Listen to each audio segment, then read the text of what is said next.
ہیں کہ ایک درویش تھے حضرت ابو ہاشم ان کا نام تھا. کہتے ہیں بڑی مجبوری تھی, مجھے کہیں جانا تھا تو کشتی نہیں مل رہی تھی.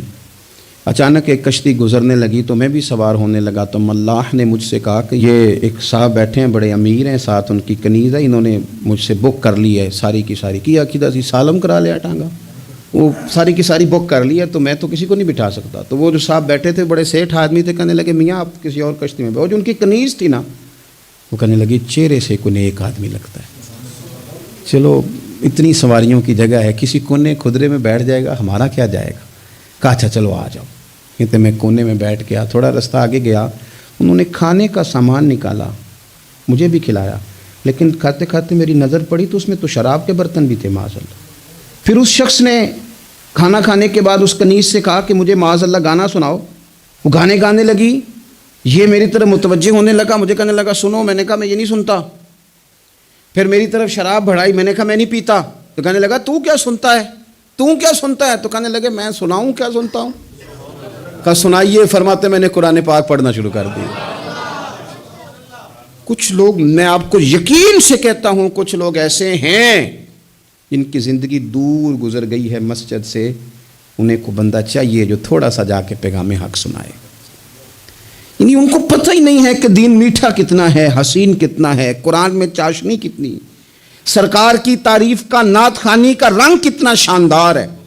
میرا یہ ماننا ہے کہ جسے رب رسول کے رنگوں کی خوشبو کا پتہ چل گیا نا, پھر دنیا کا کوئی اور رنگ اسے اپنی طرف مائل کر ہی نہیں سکتا, سوال ہی پیدا نہیں ہوتا. کچھ لوگوں نے سونگا نہیں ہے, آئے نہیں ہیں, قریب نہیں آئے.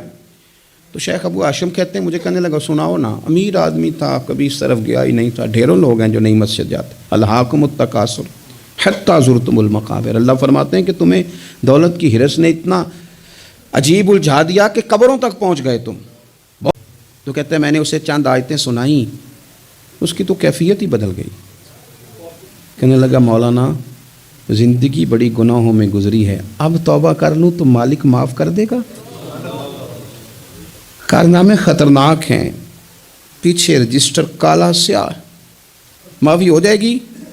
دولت بڑی تھی تو پھر ہم نے بھی شراب کباب شباب میں اڑا دی ساری, معاف کر دے گا. تو کہتے ہیں میں نے کہا ہو بندے کے آنے کی دیر ہے, اس کی رحمت تو فوراً ہی قبول کر لیتی ہے. ویسے بھی عدل کریں تے تھر تھر کمبن, اونچیاں شانہ والے تجھے فضل کریں تے پھر تے بخشے جامن میرے جے منہ کالے. کہتے اس نے اس کنیز کو آزاد کیا, دولت اللہ کی راہ میں خیرات کی, 40 سال میرے ساتھ رہا. پھر میں نے اس کی زبان سے سوائے خیر کے جملہ نہیں سنا. ایک کی بات کرتا تھا, کہتا تھا شیخ کاش آپ مجھے تھوڑا پہلے مل جاتے, زندگی سے یہ گلہ ہے کہ تو ذرا دیر سے ملا ہے. پہلے مل جاتے نا تو شاید میری زندگی کچھ اور دن بن جاتے, تھوڑی دیر اللہ والے کی صحبت. آپ فرماتے ہیں پھر وہ 40 سال کے بعد میرے سامنے انتقال ہوا, میں نے ہی دفن کیا, میں نے ہی قبر میں اتارا, جنازے کا اہتمام بھی میں نے ہی کیا. میرا یار تھا, دل لگ گیا تھا, پیار ہو گیا, میں پریشان رہتا. ایک دن خواب میں مل کے مجھے کہنے لگا فکر نہ کر, میں نے اپنے رب کو بڑا ہی مہربان پایا ہے, میں نے اسے بڑا کریم پایا ہے, معاف کرنے والا پایا ہے, درگزر کرنے والا پایا ہے. اس نے فضل فرما دیا, میرے گناہوں پر اس کے عفو و درگزر کا قلم چل گیا ہے, اور میرے حق میں جو فیصلہ آیا ہے وہ رحمت والا ہی آیا ہے, فضل والا ہی فیصلہ آیا ہے.